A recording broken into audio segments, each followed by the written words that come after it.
ఓ ఎంత హైట్ ఉన్నా చూడండి ఈ బ్రహ్మచెమ్ముడు. పువ్వులు కూడా వస్తున్నాయి. అబ్బో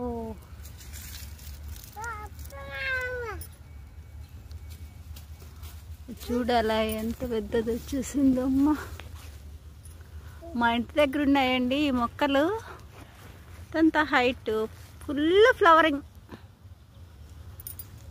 సూపర్.